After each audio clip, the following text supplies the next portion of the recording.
Getting our friends together isn't as easy as it used to be. We get it. Life comes at you fast. But trust us, your pals are desperate for a good hang. And when they hear you stock the party with drinks from Drizzly, they'll be banging down your door. Let Drizzly, the go-to app for drink delivery, take care of the supplies. All you need is an excuse. It doesn't even have to be a good one. It's your dog's birthday. The loquats are finally ripe. Whatever. With Drizzly, you can compare prices on a massive selection of beer, wine, and spirits and get them delivered straight to your door, which means you can entice the crew to leave their houses without ever leaving yours. Whatever the occasion, download the Drizzly app or go to drizzly.com. That's DRIZLY.com. Today. Must be 21 plus. Not available in all locations. Man, I wish they had Drizzly when I used to play D&D and Riffs. Maybe it's time for me to start again. Thanks, Drizzly. Early contests build momentum for 2024 contenders seeking the White House. C-SPAN offers unfiltered coverage of events leading into early primaries and caucuses. Get access to speeches and results with the free app, C-SPAN Now, or watch live on the C-SPAN networks. The podcast playground. Hooray! Hey! It's my song! Let's sing it! It's gonna be fucking awesome! Come on! It's gonna be fucking awesome! You know the words! It's gonna be fucking awesome! That's it! Sing! It's gonna be fucking awesome! Yeah! Hiya, my fellow Coolest Geeks. How you doing? It's me, your friend, Care Bear Stare, Jesse Blaze Snider.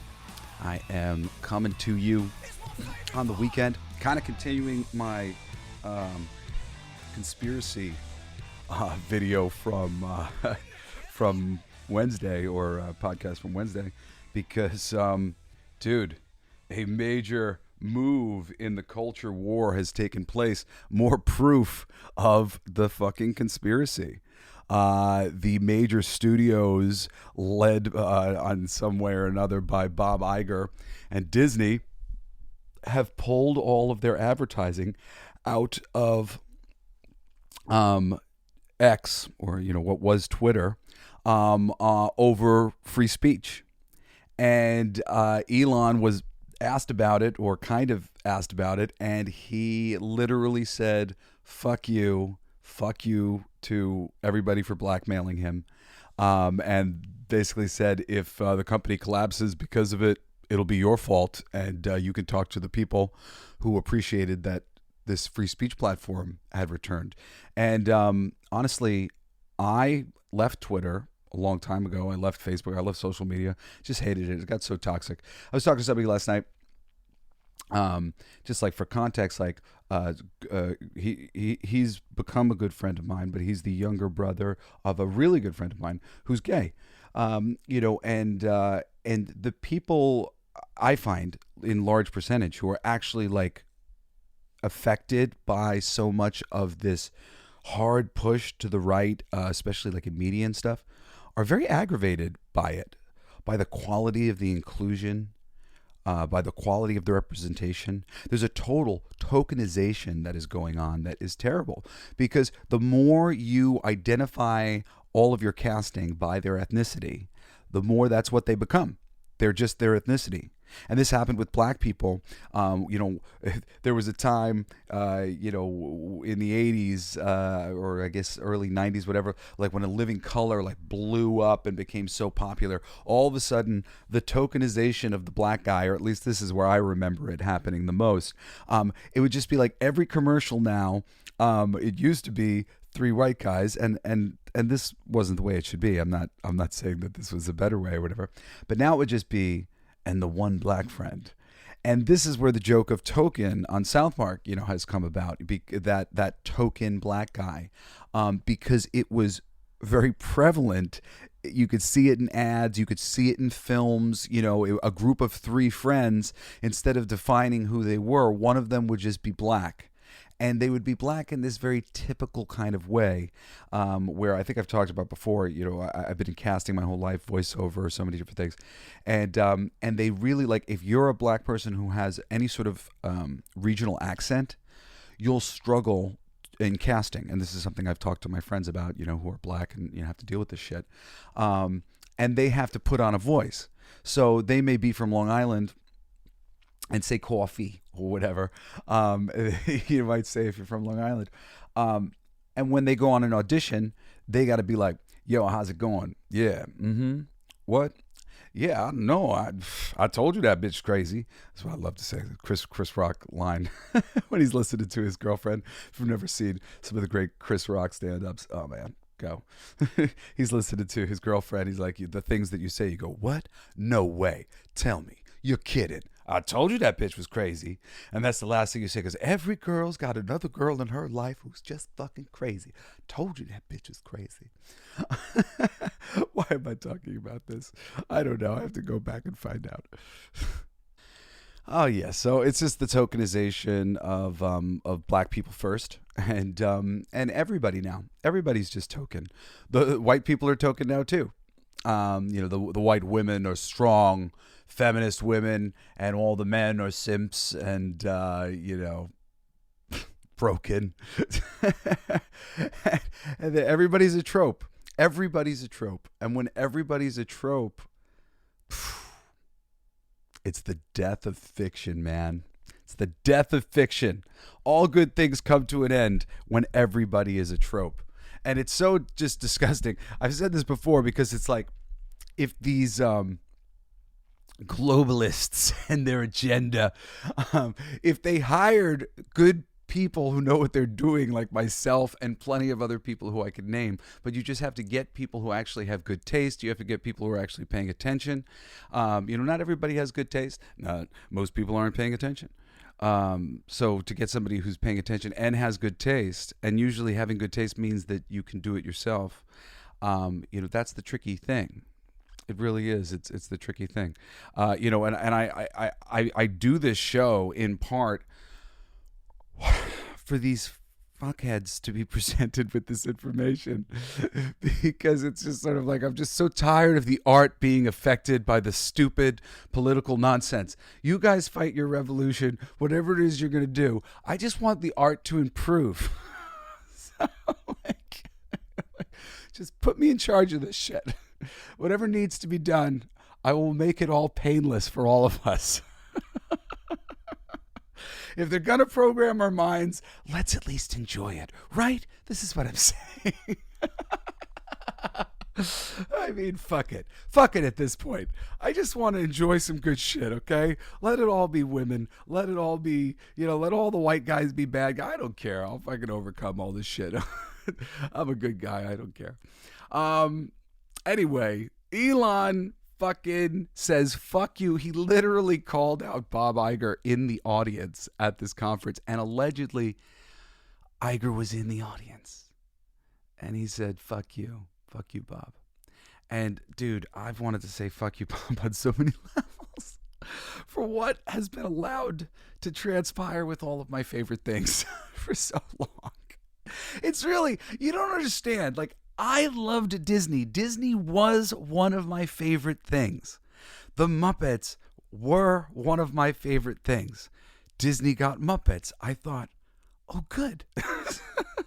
Like a fool.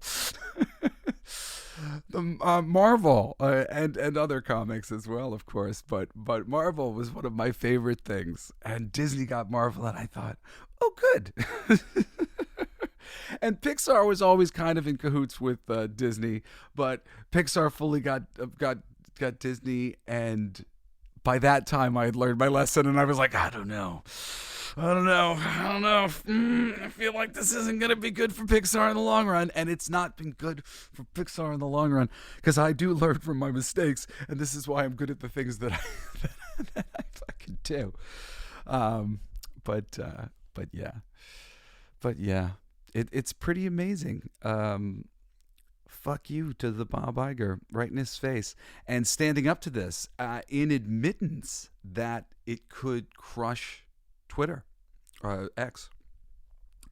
That is ballsy, and I fundamentally don't trust Elon Musk. but I like him and I like everything that he's doing at the moment. But I just don't trust people who have this much power. It's hard for me. But I am very much down with what he is saying at the moment. And I am very much down for a balance in the conversation, both sides being able to be shown things. I'm somebody, who is a conspiracy theorist, and that means looking at all the information that's going on. I never come to a conclusion about anything, as I talked about in the last show. That's the big problem. We don't have enough information to come to a conclusion. So people are just like coming up with random information. But as I said last time, even something like flat Earth, there is information there that is strange. And does it mean the Earth is flat? No, not necessarily that. But I'd love an explanation. And in every conspiracy, there are inconvenient facts that could use a good explanation. And for me, the moment like this conspiracy wall gets put up, you're barring the chance that we might ever get an explanation for what's going on here. Because something funny's happening. There's a lot of funny, just go look up, popular conspiracy theories or whatever, and you'll just see how many people believe how many different things, and why is that? What is leading them to, don't just write this off. This is very important. Clearly, people are having experiences that are leading them to believe certain things that, don't line up with mainstream opinion.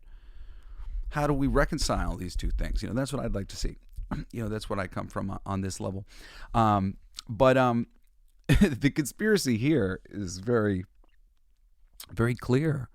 It's written into bylaws of various loans that are being given out right now and being pushed, and entertainment is wholeheartedly taking on, and it's this very forced and ham-fisted diversity that is going into not just the material, but the hiring of all the people, the directors and the writers and the producers and the executives.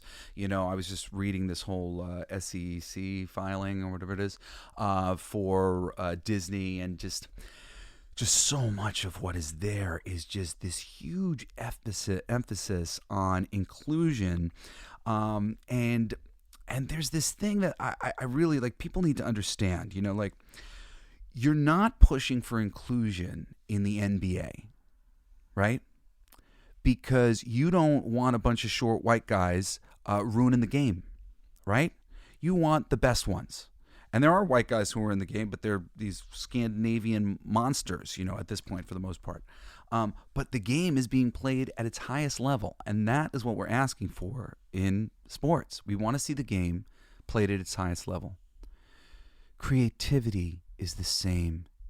We want to see the game played on the highest level. You can't be putting this sort of thinking into what you're doing. Should the door be open to new voices? Abso-fucking-lutely. But it should not be forcing those new voices. It should not be putting people on things or giving them opportunities past when they've shown they're not really the right fit for the material. They don't really like the material. The audience doesn't really connect with them, whatever it is. For me, I was always about a revolving door, or I don't know if a revolving door is maybe the right word, but like a continual attempt. Don't give up. Like I'm 41 or 42, 41. So I'm from when I was coming up, like looking at the business and stuff, from a time when things were flipped the other way and there wasn't so much inclusion, and you kind of had to like push for it. And I was watching it happen, and I was seeing that they were like trying, to get like new, more inclusive characters in, but they would keep kind of pushing characters that the audience had already said, we don't really like them. And, I at the time I was just like, try again. Like, why don't they try again? I want to see them just like keep trying until they do get something that works, because I would like to see a more inclusive Marvel universe or DC universe, and because it's a moral imperative just try it enough times that eventually something sticks, and all of a sudden we find something. And in the meantime, we'll have created a whole bunch of new and diverse characters. Maybe they won't be ones that like people like love completely, but they'll probably have some fans here or there, and they'll be there and available for other people to maybe reinvent them and do something with them, as often happens in comics as we get the best things over the years, as over time all the best elements of the thing are distilled into greatness and new elements are added in to make it even richer and better. Batman is the product of like just so many dozens and dozens and dozens of brilliant creators who ultimately are responsible for why that character is the thing that we all know and love. It's like Batman. I mean, if you've read the comics, if you're only a fan of the movies, you're missing out. The comics just present a much different person. The movies and things that they do, they always tend to revolve around his love life, and the comics were never about his love life, as most comics are never about his love life. As why so much of this forced inclusion of LGBTQ sort of characters. Again, not that the characters are really the problem. It's just the way that they're doing it. They make it all about like what they're doing in their private life, and like Spider-Man's not about really like his private life on that level. Captain America, Batman, none of it is about their sex life. It's just sort of like it is. Like they are straight and you are gay. Cool. But like, what are you doing about Lex Luthor? That's what comic books are about. Who they're in love with or what kind of people they like, that's a side bar that is very rarely brought up. Occasionally you get an issue dedicated to like the romance of a character and the thing, just to like tie them together a little bit or whatever, but not like what's going on in the books now, where they really seem to revolve around their sexual identities when they're anything other than straight, and that's. This is, again, a ham fist, sore thumb, not the kind of representation that you want. Like if you're out there and you're LGBT, I'm technically LGBT. Like I present as gay, or straight as straight or whatever, and I am straight, really. But like I'm, what do you call it? I'm gender fluid. Like I always kind of felt like a girl, and like for me, I discovered and got into reincarnation as a thing, and that really explained a lot of things for me. And now I'm under the suspicion that I was a little Native American lady in my last life, which is kind of why I came into this life kind of going like, oh, but I feel like a lady. So I had like learned to be a dude or whatever, and I like women who are a little bit more, not like physically masculine necessarily or whatever, but I like strong women. Because I'm a little feminine, unlike some people are. But everybody's on like a different spectrum and stuff, and we don't want representation of ourselves of this variety, because it's like, one, it's rubbing it in other people's faces, which there's no need to do. We don't need them rubbing their shit in our faces. Like nobody wants anything rubbed in their face. Two, it presents the community as ostensibly different than everybody else, and they're not. We're all the same, and what we're all looking for is like a shaking of equality into this thing of there's no difference between my great friend Michael and his husband, or his younger brother and his fiance, and my kind of gender fluid straightness. It's all, and there's so many. This list, it's a joke. This LGBTQ, it's a fucking joke, guys, because it goes on for forever. There are so many variations of us, of people who are just a bit different than normal, or don't feel exactly normal. I never felt exactly normal, but I never felt a desire to put this gender fluid label on it. Like, I don't even like talking about that, because I think it's like sort of kind of divisive at the end of the day, and like people don't really need to be like all up in my business like this. But I feel like it's worth talking about now because of the way the conversation has gone, and my connection to everybody who's different or has ever felt different. I was raised in a really colorblind and an open home where I never thought anything about these things, and like I had to learn in school about like racism and all this other stuff. I remember coming home to my mom going like, so people used to like hate each other because of their stupid skin color? I remember doing that. And my mom was like, yeah, it's fucking stupid people on the planet. Like, it's also stupid because it's so small. It's so small to hate anybody for any arbitrary reason like that. It's just like, oh yeah, that's why you're gonna like, ooh, because of this, like does that make you feel better about yourself putting them down because of that or whatever? Like, it's just it's stupid. It's all stupid. So yeah, man, look, I like free speech.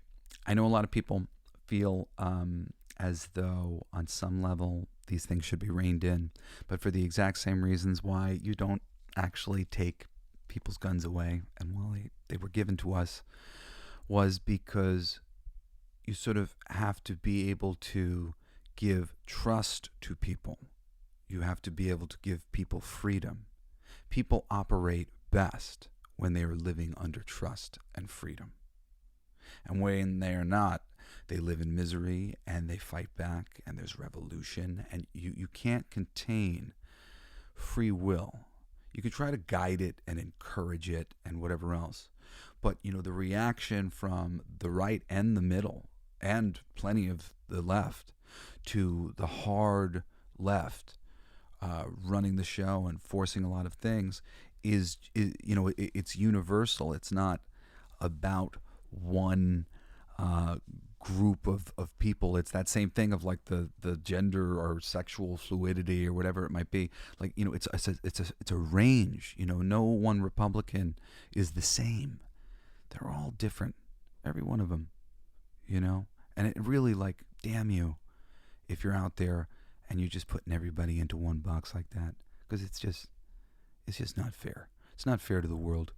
You need to learn to be more empathetic than to just be like, well, all these people are this, and all those people are that, and all those people are that. Wise man, my good friend's father, once told him that in every bad neighborhood, there are good people. And in every good neighborhood, there are bad people. And it goes across the board in every religion. Like, there are good people, there are bad people, there is a range. It's so much more than just, okay, well, there's the three good people. You know, there's the three good people, and there's the followers, and there's the one who's confused, and there's the one who's really a bastard. You know, that one, fucking bastard. You know, unfortunately, you know, a few bad eggs will bring the whole thing down. You know, women love to complain so much about men, so much of like the complaints that women have about men ultimately seems to, when you look at statistics on like dating websites and whatnot, boil down to maybe 15% of men. Like, because only 15% of men are dealing with all of the women because they're playing games, or because they're actually this small itty-bitty part of the totem pole that a lot of the women are looking for in safety and you know, money and strength and whatever else. But that small group has so many people vying for them that it's easy for them to obviously be less than, I don't know, faithful, or be bouncing around and breaking hearts or whatever else. And so what do you got? You got a little group of people making the rest of the group look not so good. Meanwhile, I know plenty of wonderful men, guys who would treat girls really good, but they don't play these games. And, you know, it's, you know, I think women need to become the hunters and find good men, find them, you know, and know like practically what they're looking for, not like all this craziness that they tend to go for, unfortunately. And I mean, I'm just talking statistically. Granted, like, I'm a different kind of guy. I never deal with typical type women, but when I watch like lots of these things and you see so many groups on large of these statistically, like women and men, it's just always so funny to me. Because the answer, of course, is somewhere in the middle between what the guys think and what the girls think. Somewhere in the middle. What up, guys? Jesse Blaze Snider here. And whether your resolution is to save money, eat better, or stress less, HelloFresh is here to help you do all three. Say hello to your most delicious year yet with fresh ingredients and chef-crafted recipes at a price point you'll like, delivered right to your door. So you've resolved to actually sit down and eat dinner around the table like me. But what do you do about those nights when your schedule's packed, like mine always is? Turn to HelloFresh's lineup of quick and easy meals, including their 15-minute recipes designed to help minimize mealtime stress. It's really awesome, actually. My brother, Shane, he was doing Twitch, and he had sponsorship from HelloFresh. So me and my girlfriend at the time, we got a bunch of HelloFresh meals, and we ended up doing it for a few months because it was just awesome. It was super convenient. The biggest thing about it that I liked was that I didn't feel like I was wasting food all the time because everything was cut into portions exactly what you needed for the meals. And the meals were delicious. You know, my girl was making them mostly, and I mean, they were really great and usually pretty easy to get done, like fast and stuff. I really highly recommend HelloFresh. It's quite a cool experience to just have that food show up to your door. Here's the directions, here's everything pre-cut, and you know, you're just cleaning up the dishes to get it done. So go to HelloFresh.com/CoolGeekFree and use code CoolGeekFree for free breakfast for life. I'm so excited to offer that to you. One breakfast item per box while subscription is active. That's free breakfast for life at HelloFresh.com/CoolGeekFree with code CoolGeekFree. HelloFresh, America's #1 meal kit. So, you know, I want to continue talking about all the stuff that I talked about on Wednesday. And if you didn't hear Wednesday's show, like I broke down the conspiracy and all this stuff, the political nuances and things that have gotten us here to this conspiracy. But the head of the snake here at this conspiracy is these corporations ganging up as a group to try to get Elon Musk to be more sensitive and censor and do whatever it is.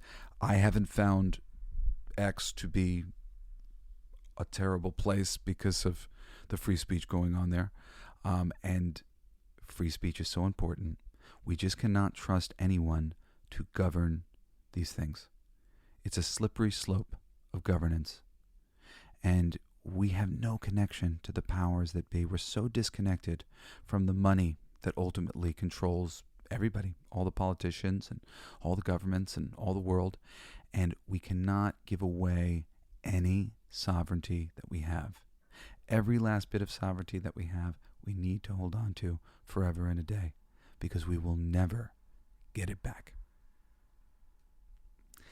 And I'm so glad that Elon is standing up to them. I'm so glad that it's become focused, even though it's Universal and Warner Brothers and all these companies, it's become focused on Bob Iger, and people are canceling their Disney Plus subscriptions and boycotting Disney. And it's a good way to make a statement. And they freaking deserve it right now. And I understand, and people are rallying to buy their blue check marks and whatever else on Twitter to support free speech, and I'm kind of contemplating that myself, even though I never wanted to have a stupid blue check mark. But under these circumstances, perhaps it is a good thing, right thing to do to help in the name of free speech. So if you believe in free speech, that might be a cool thing for you to do. Go and support Elon in what he is doing right now by standing up to these companies who are trying to crush free speech, and we don't want that to happen. Anyway, you know, this audience in geek culture and the mainstream audience as well, who was coming along with all of us geeks, you know, we've been inundated with these messages for so long, and it's just really the biggest problem about them isn't even so much the messages. It's the pattern. It's the fact that we can recognize the pattern and it becomes trite. You know, people like movies to surprise them. When all of a sudden we see the same patterns, doesn't matter if it's in the casting or the characters or whatever it is, patterns. Oh man, you want an audience to tune out? Give them easily recognizable patterns. Seriously. That's like, Quentin Tarantino made his career on editing his movies into slightly unrecognizable patterns, and making it interesting to people.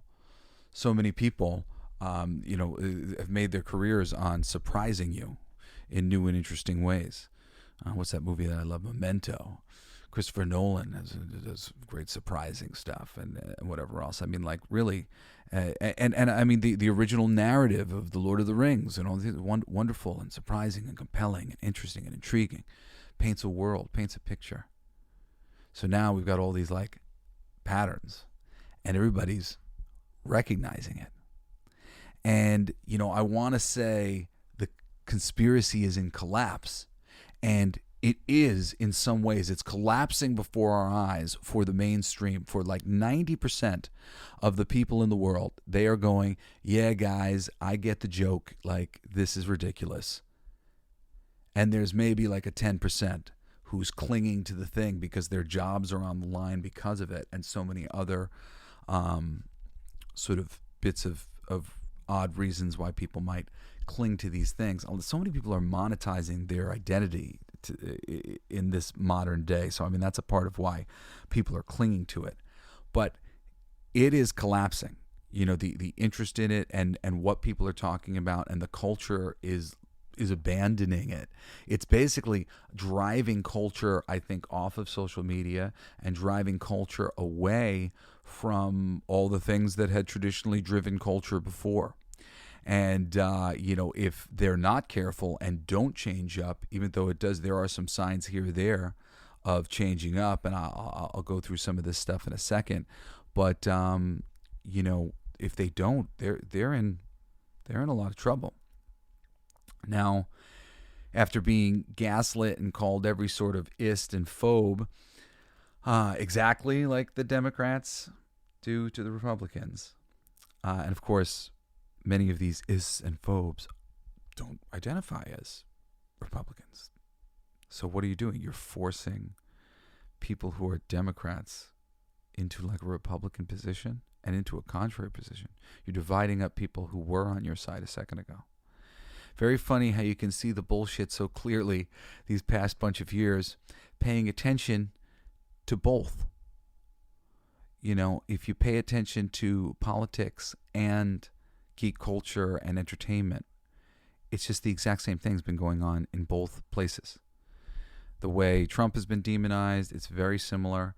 I have my problems with Trump, but dude, we didn't go to a war, and he lowered the price of insulin. That is sadly more than I can say about any other president I've ever had in my lifetime. I'm just speaking facts. Like, there's nothing good to say. Nothing. It's just gotten worse with each president as they sign some new, large, sweeping bill that adjusts everything in just a way that makes the powerful more powerful and the people on the bottom less powerful and less financially stable. It's crazy. This is the world we're living in. And if you pay attention, you see. But through that, I just want us to have some good fucking art. So there are some signs of life. You got Daredevil getting held, and apparently they're still trying to salvage some of the stuff from things that I heard about this thing that were not good, and I'm very not hopeful. They brought in the showrunners for Netflix Punisher series when they should have brought in the showrunner for Netflix Daredevil series. They've been holding and cutting down Echo, and I'm kind of sure Ironheart and Agatha Harkness as well, which I guess is a good sign, but they're going to have to put those shows out eventually. And I mean, YouTube's going to make a lot of money lambasting these things. I don't plan to watch them at all. I mean, unless I hear that they're wonderful somehow. I'm not going to do it to myself. I'll give Daredevil a try, but I'm nervous. They're reshooting Captain America because apparently they were demonizing Donald Trump. And again, it's just, it's just so partisan. This is escapism. To rub salt on a wound for both sides of the audience. You're just pandering to emotion in such a flagrant and scummy way. Because you're also lambasting a living person. There's just so many things about it that are just like a living person who's like people care about in one way or another. You're just really pivoting the lens that your movie is viewed under, or anything is viewed under. It should always just be like two eyes looking into the world. And things like that shouldn't come into play, because it really does change your viewing experience. So I'm glad to hear that they're reshooting it. I mean, are they going to be able to salvage it? What are they reshooting it into? I mean, like, I don't believe in poking holes in existing things. I've done that myself. Like, I spoke the other day about my work at DC for Dead Romeo. My initial pitch and story outline was, how do I say this, was like sort of based around Dante's Inferno. And that was underpinning the whole thing. And there was some very interesting and subtle mechanics to the story that came from this Dante's Inferno thing and this Dante's Inferno view of hell, and mapping out DC's hell in this way. That would be very interesting. And they didn't make me gut the Dante's Inferno thing immediately, but they did make me immediately, I had to take out the existing characters, because there was characters in DC's hell that I wanted to use, like Lobo was dead at the time, and El Diablo, and Jonah Hex, and Manchester Black. All these characters were dead, and I wanted to bring them back to life from hell, from a different ring of hell, and I had chosen which ring of hell they were from. So first I had to change that, and then I had to change something else, and then I had to change. They wanted me to maybe do the Dante's Inferno thing in a Lobo series instead of doing it in this vampire series, and they just wanted me to make it more a straight vampire versus vampire romance. And I knew that the audience was just not going to be super freaking into that. And I was just like pulling all these things out of the thing. And then by the end of it, I remember reading an article about the series, and I was devastated, because I felt like they were so right. Like, there was a review of it, and I was like, oh man, they're right. Because the answer to their question of like, what's this about, was revealed at the end. And I had only revealed it at the end was because there was so much going on in the series previously with the Dante's Inferno elements that it was sort of like, it wasn't necessary to add it in so soon. Because there was major points of interest at play. But now I didn't have any major point of interest at play except for my ending that I kept as my ending, and that should have been my beginning, or the ending for my beginning. And it devastated me. But like, you really, it's hard to have perspective on things once you start reshooting, once you start rewriting and readjusting. It's really always better to kind of work stuff from the ground up. Granted, sometimes this process works itself out, and the many cooks in the kitchen magic of Hollywood tends to be that this gets done and maybe half-assed, and that gets done and maybe a bit better, and that gets done a little half-assed, and that gets done a little better, but by the end of it, somehow it squeaks into home plate and everything's okay. But in comics, there's a lot less moving parts. So you really have to have great creators across the board to make any magic happen. So what else you got? You got Dave Filoni, James Gunn. These are signs of life. Dave Filoni, I don't believe... so much of the speculation is that Dave Filoni has been sort of brought in as like a puppet of Kathleen Kennedy. And I can't help but believe that. At least be suspicious that that's true. And I didn't watch Ahsoka. I was really let down by all of the Star Wars offerings. The only thing I plan to come back for is Andor Season 2. I loved Andor, and I loved Rogue One. But I don't believe that Filoni is going to be able to turn the ship around. I don't think this is enough change. I don't think these are the droids we're looking for. Yeah, I don't know. I could be wrong. I want to be hopeful. But based on people's reaction to Ahsoka, and I mean, I say that too, even amongst hardcore fans, they didn't seem super enthusiastic about it. And now we got James Gunn taking over for DC. And apparently James Gunn was forced to add all these additional characters into like a young Smallville Superman. But now the way it sounds like we're not getting like a young Superman. We're getting like the Superman that we're going to get. But he's in a world of superheroes already is the fucking problem. You don't introduce Superman. Superman's got to be the first. And I don't know. I'm hoping that James gets that right. I'm not very hopeful about James Gunn's reign here at DC. He's a brilliant creative person, no doubt.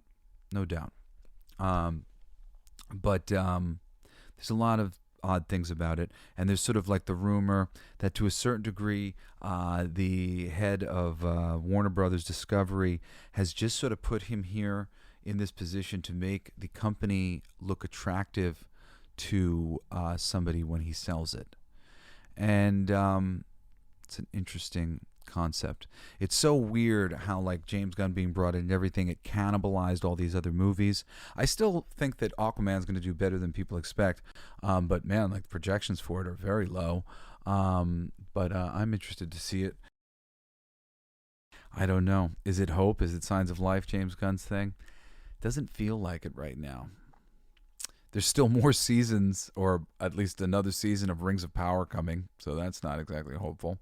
There's still more Kevin Smith He-Man coming, even though I think he was just the mouthpiece for that show. I don't know. Doctor Who fell from grace spectacularly, and they came back watching all the other geek culture dominoes fall just to thumb everyone in the eye again with the latest special. I talked about it last time. If you didn't hear, I mean, the Doctor gets corrected for misgendering somebody, or for the possibility of misgendering somebody. These just like these blatant things that are like these fucking check boxes that really piss people off.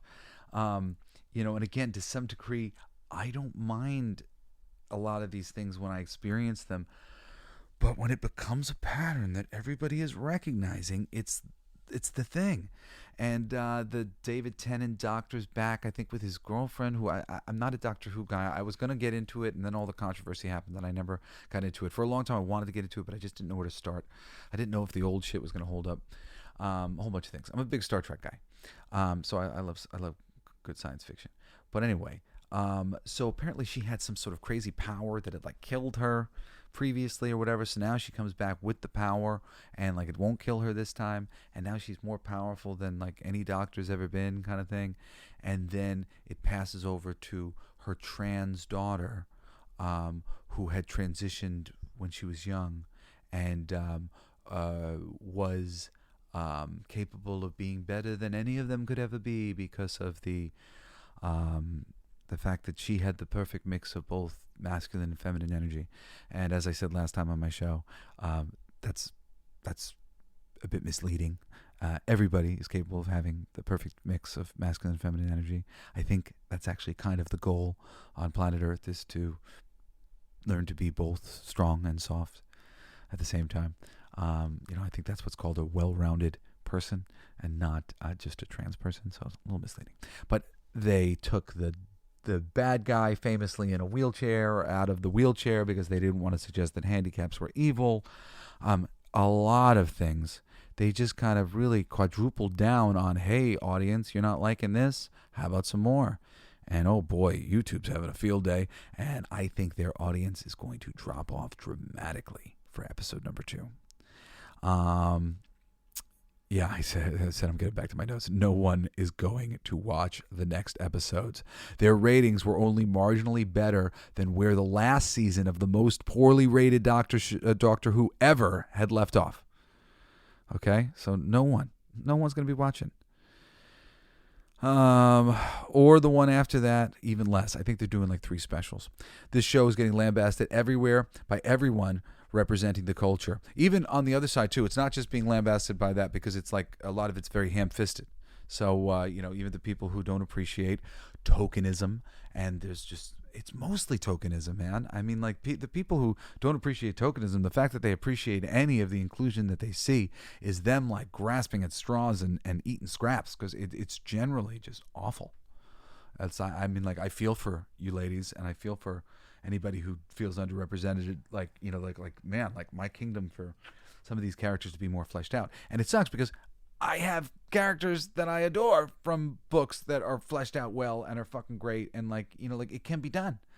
It's just like it's not being done, and they're not getting the right people. It's like you don't have to be a gay person to write a great gay character, and or anything, across the board. You like just get somebody who's capable of writing great characters, and then if you must, encourage them in whatever direction you wish.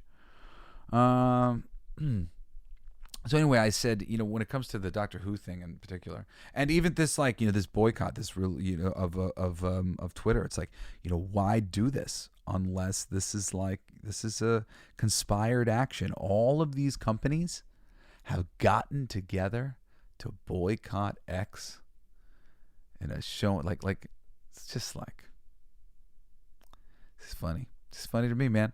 Seems like entertainment as a tool of the man, motherfucker. I happen to think that we've reached a turning point in the war, and many are readjusting their positions, as maybe Kevin Feige may be, and many are being able to now force their positions, like Mr. Peltz, Nelson Peltz, who is currently forcing his way onto the Disney board to make some changes. And I haven't gotten all signs of that he's been fully successful on this. But there's been major pushes at Disney because they're running their stock into the ground. And people who care about this company, believe this company should be and could be thriving like I do, they're trying to do something about it. So will that work? Will something happen? I don't think, because I do think this is a conspiracy, and you see this thing going on with Twitter even right now. This is what Bob Iger's doing in the face of being overthrown and whatever else. He's in the midst of this trying to screw Elon Musk and X, and in the name of free speech. Like playing politics, all the entertainment companies playing politics. This is, they're not going to go quietly into the night, and I don't think everything's going to just flip over immediately. And I said, but so much of this is planned to go on, and honestly, I don't think there's much conspiracy about it. The unscrupulous members of mainstream culture saw geek culture as the perfect platform to which to wage the culture war. So they took it over, wore geek culture like an Edgar suit, and puppeteered all our geek culture heroes into new paradigms that reflect the overcorrection to diversity in everything that they wish to see. And I believe a lot of this has been done innocently. People just who want to have a voice. And that's cool, but traditionally they would have gone through the same system as me, and you improve yourself, and you gotta get your you gotta do good work, and even me, I've done good work, and just not been able to sort of continue the path on the bit, but you have to keep hustling and keep getting the thing. There are so many people being ushered into these positions unearned, and then just sort of being given as much time to grow as possible, and a number of them over time have been shown to not even be capable of growth whilst doing the thing. That was never allowed yesterday. People to learn how to be good creative people on the job. You need good writers working on this stuff. You can't just have be casting the people who you want to look a certain way or identify a certain way, and then oh great, you're exactly what I'm looking for. Here we go. because the pool of gay people and LGBT would do thing and me, like I don't identify, like I don't make that about like my fucking job description. I don't make being white about my fucking job description. This is like so lame that I'm being judged on that. Like that's not the deal. That's not what it's about. It's not what I'm about. It's doing good work. And when it becomes about that, though, all of a sudden you're pulling from the pool of people you can find who identify in that way instead of getting the best people. And there's a best person who happens to be black named Christopher Priest, who I've been reading his comics for years. He's a great fucking writer. And a while back they tried to like reach out to him to write Cyborg or something like that, and he was just like, I'd love to come back and work for DC, but I'm not writing your tentpole black character as the token black writer. And oh man, I love you, Chris. That's so cool. You're so cool. I can't wait one day to just shake your hand and be like, dude, you're the man. Thanks for fucking doing this shit the right way and like standing up for the art form, because he's awesome and he shouldn't have to be fucking dealing with it on that level at all. And it's fucking insulting in the first place that he got that phone call because the times that were changing, and now all of a sudden they were like, we need good black writers, and they called up Christopher Priest because somebody said there's a great black writer who's not getting enough work. His name's Christopher Priest. Like I could have fucking told you that. Could have told you that 20 years ago. Like it's like these people just aren't good at talent scouting to begin with. That's part of the biggest part of the problem, is they're not good at finding talent to begin with. You know, the ball with me has been dropped so many times, and a lot of it is because the people that you end up interacting with, working with, your editors or whatever, they're not like really in control. And there's so many layers above them and stuff, and so often just like power gets taken away from people. This happens to my brother in the film industry all the time. He'll do a whole bunch of free work for somebody that was developing something or whatever, but he's not really, this film developer isn't the be-all end-all. He's got an executive above him, and executives above you love to snatch power away from you. I just see it happen all the fucking time. And then you end up just being the unfortunate consequence, and then they all feel bad and like, oh, I'm so sorry, Jesse, so sorry, Cody. Like, you know, and I get it, and they don't have any power. Like they couldn't do the thing. You can't even be mad at them. You're just like, oh my God, this fucking system. This is so aggravating. I put so much good work into this. I was really going to do a good job. What you going to do?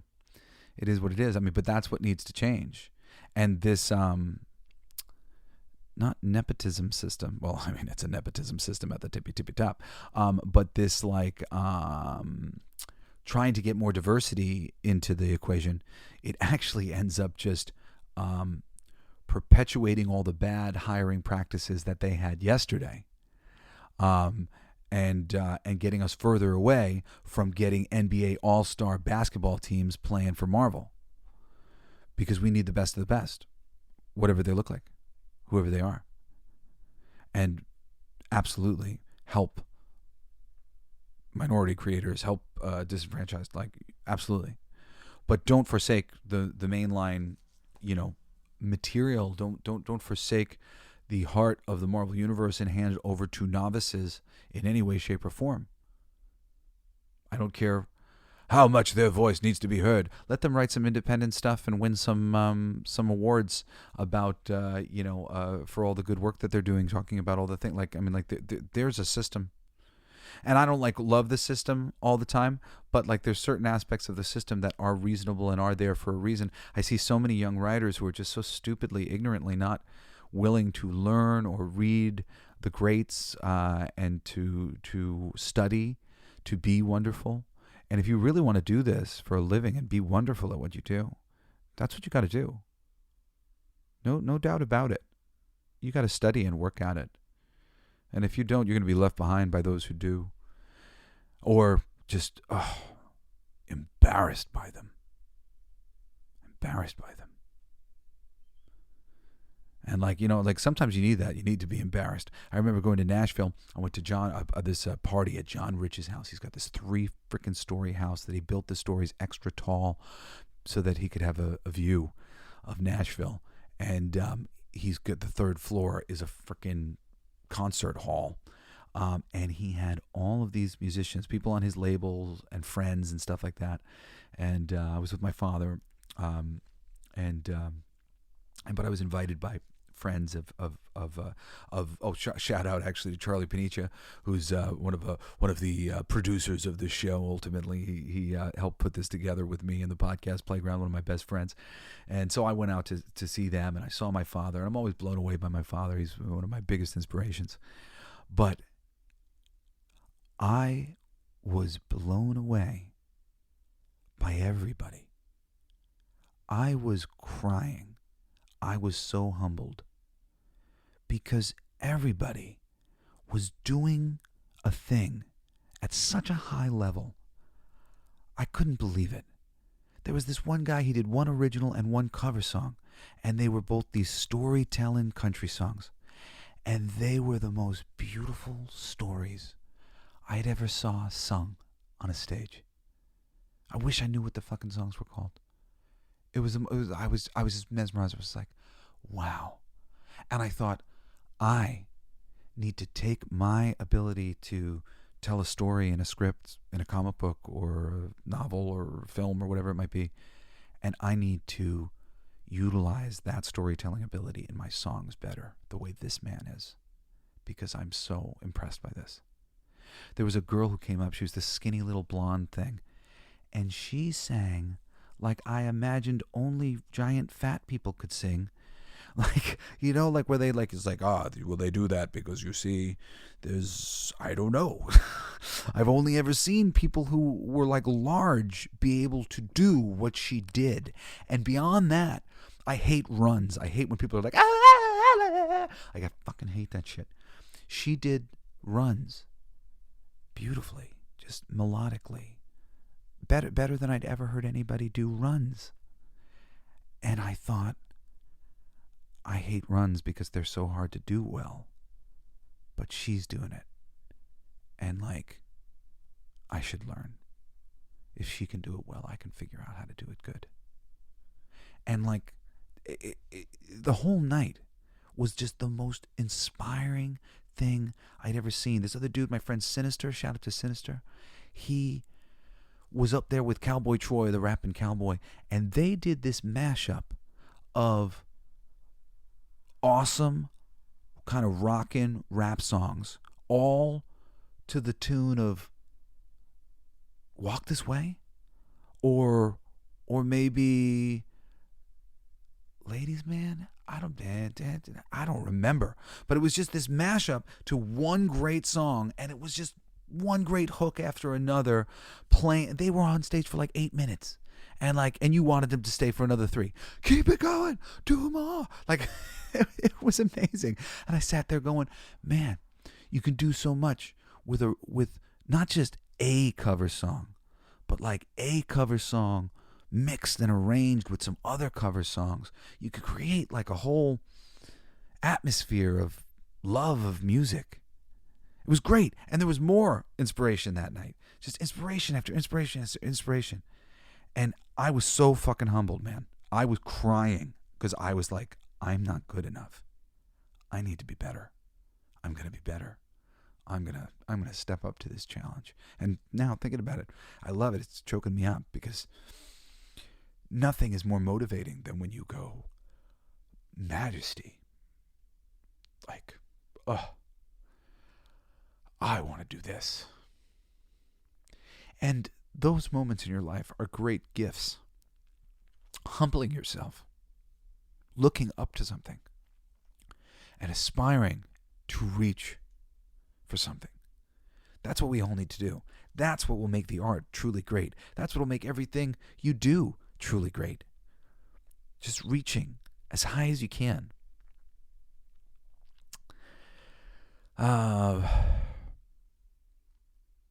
I've said before, I've said again, diversity is a wonderful thing. As a writer, you're always looking for diversity amongst a group of characters to enrich and separate each character from each other. But this diversity should never be achieved by claiming long-loved existing characters and forcing them into a new direction. New characters are always welcome, and it would be great if they were all quite diverse. Blue and purple and all the shapes and sizes and colors and everything. Just don't piss on the past and tell us it's raining. That's why this is a conspiracy. A plan, a plot, and it didn't work. So fuck you, all you big, powerful financial interests. And I'll tell you, I wrote this fuck you before Elon Musk did. So just saying, I'm out there on the leading edge.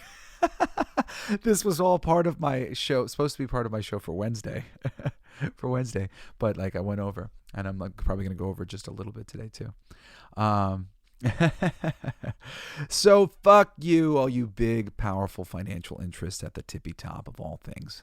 You struck at the heart of geek culture, but you missed, baby.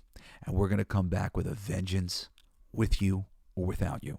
And I guess that's really what I have to say about it in terms of like what's going to happen. It doesn't matter if they change up or not. We're changing up. And we are going to build a community of like-minded people beneath your feet. And we're going to take over doing what you were doing. And you could have taken our money yesterday, but you're not going to take so much of our money tomorrow.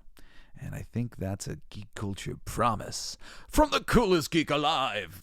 It's just to make it extra cheesy. Anyway, I want to end this with a positive note about the wonderful way that characters can be introduced and elevated and promoted to find and establish an audience the right way, and how something like Miles Morales Spider-Man and Gwen Stacy Spider-Woman has generally gone over great with fans and led to great success for the company and Sony Pictures. The biggest problem here actually is with their plan, is that they didn't go about this the right way. When you hire writers whose primary interest is ideology, those writers don't spend as many hours trying to be really great writers. They are there for the ideology. And the quality of their work has been showing over the past decade, as these people have pushed their ways into positions of power, because the powerful and them wanted to say the same things. And a lot of these people have been politically radicalized by these same powerful interests through the promotion of the most extreme liberal politics on television and across social media. Great writers could have actually helped them do what they wanted to do, but they didn't know any better. Corporations corporations ruin art. I think my friend Chris Gore says that a lot on his channel on YouTube, Film Threat, and it's true. Corporations ruin art.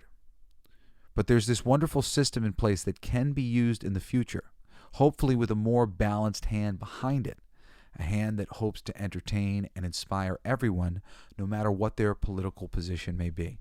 And that's the last of what I wrote, but I left it for me to tell you about it. And, that system is the system that's existed in comics and has existed in novels.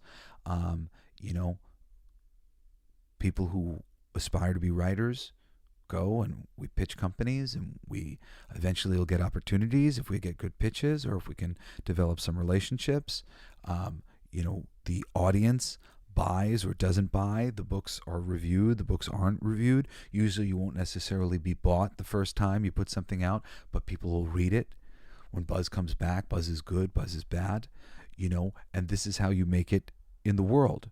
As more buzz gets your work, you get more pitches that appeal to the writers, the editors and the people in the system, and the audience validates the thing. Marvel can just keep putting out new books with black characters. Eventually, the audience will tell you that it likes it. The audience is not racist. The audience is not sexist. The audience is looking for concepts that it finds interesting. There are plenty of women that men have been very, very happy to follow, especially in anime. That just proves it constantly that, we'll totally follow a female character if they're compelling. We love Sigourney Weaver, we love Linda Hamilton, and those characters were given to us as wonderfully compelling leads. And there's plenty of other people who can do that for us. It's not a limited thing. And in comics and in novels, you have the opportunity to give opportunity to many writers. Not just this one person who matches the color and the audience doesn't really seem to like them. And what... Give us another. Please, give us another. Give us another. Give us another. Give us another. If you're going to force the diversity and ham-fist it in, well, don't just stick with the first ones you pick because you made a relationship with them if the audience doesn't like them, if the audience is not resonating. And the literal collapse of the comic book industry is happening right now because the audience does not like most of the writers. The writing. It's the writing. People aren't reading the books. The collector's market is what's holding the industry together at the moment by a string. Get good writers, get good stories, then adapt those great stories from those great writers with other great writers, adapting them lovingly, trying to give us the parts of the stories that they liked. I mean, Marvel and DC can always go back because there's just years and years and years and thousands of stories that they could fucking tell. And just a credible person could do a great job with any number of them if they didn't let their ego get in the way. But this system of trying things out, and like the good things rising to the top, the one thing it does require a little bit, though, is community. And, a great community is forming. It's being forced to form because of the shit art that's been being crapped out for so long from so many different companies. So now everybody's just going, I want to see better things. So I'm going to make better things, and I'm going to make community, and I'm going to dedicate my life to making sure that people who make things like this that I love or would love are supported. And I salute every single one of you out there who are doing that. That's what I'm doing. That's what I'm doing with my company, the Blacklight District Studios. I was just mentioning that I had to changing the name of my company because I had multiple companies and I'm just shrinking it all down to one thing. So now last minute I'm having to readjust all my trim for King of Kings #1 and all this stuff, which if you're out there and you're waiting for it, it's coming. I'm sorry. It's going to be definitely, I'm still waiting to get on the list for the thing. I'm hopeful I'm not going to be too long on the printing list, but whatever. Anyway, that's all I got for you today, my coolest geeks. I'm your passionate geek culture commentator, Jesse Blaze Snider. You can write to me at jesseblaze@jessesnider.com. I love you all so much. I really do. Care Bear Stare. I look forward to hearing from you. Please, it was great hearing from a couple different people on what is it? X. I keep getting confused now because I want to say X, and I feel like if I say X, everybody's like, what the fuck's X? Yeah, Twitter, X. But I heard from a few different people this weekend, and just always lovely to hear from you guys, and I really just appreciate it because sometimes it feels like you're just talking to yourself, even though I get a steady stream of stuff, but just the more in-depth or commenting on specific things and whatever else, it's like, okay, you are actually listening. and also if you guys can go and rate, share, subscribe, do a little bit of that this week. We're going on, I think, like 7 months now doing the show, and we're not going anywhere, and we're expanding with our new music show, All Your Favorite Bands Suck, which the first episode is available right now, and I think the intro, we're just kind of working out a couple kinks. I think next week will maybe be the next episode will be like on track from then on, but you can check that out as well. If you're a music fan. And anyway, thank you for listening to my show. I hope you'll join me again next Saturday and this coming Wednesday for another fucking awesome episode of the Coolest Geek Alive. Love you. Bye. You've been listening to Coolest Geek Alive with me, your host, Jesse Blaze Snider. Don't forget to rate, comment, and subscribe for more excellent geek culture content. Thanks for listening. It's my favorite part!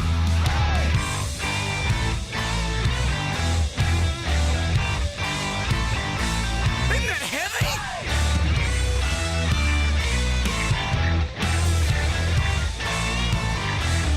I played that! It's gonna be fucking awesome! Coolest alive! It's gonna be fucking awesome! Stay with your tribe! It's gonna be fucking awesome! Revenge of the Geeks! It's gonna be fucking awesome. Week after weeks. It's gonna be fucking awesome. Laughing with you. It's gonna be fucking awesome. And crying sometimes too. It's gonna be fucking awesome. Spelling it out. It's gonna be fucking awesome. Making you shout.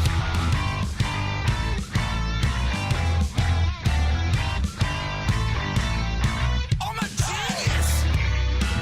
I got lyrics coming out me bum for days.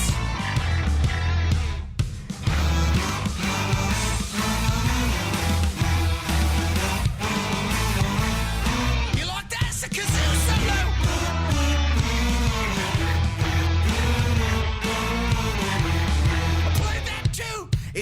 be fucking awesome. Talking some shit. It's gonna be fucking awesome. Living the shit. It's gonna be fucking awesome. Food in our mouth. It's gonna be fucking awesome. Get in the mouth. It's gonna be fucking awesome. Tell all your friends. It's gonna be fucking awesome. Call right or text. It's gonna be fucking awesome. Raising the bar. It's gonna be fucking awesome. Straight to the stars. It's gonna be fucking awesome. It's starting soon. Straight to the top of the awesome. Passing the moon. It's gonna be fucking awesome. On with the show. It's gonna be fucking awesome. Ready, set, go.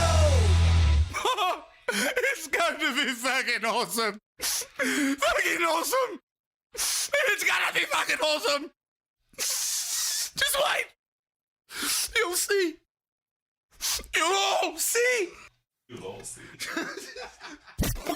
podcast playground. Hooray!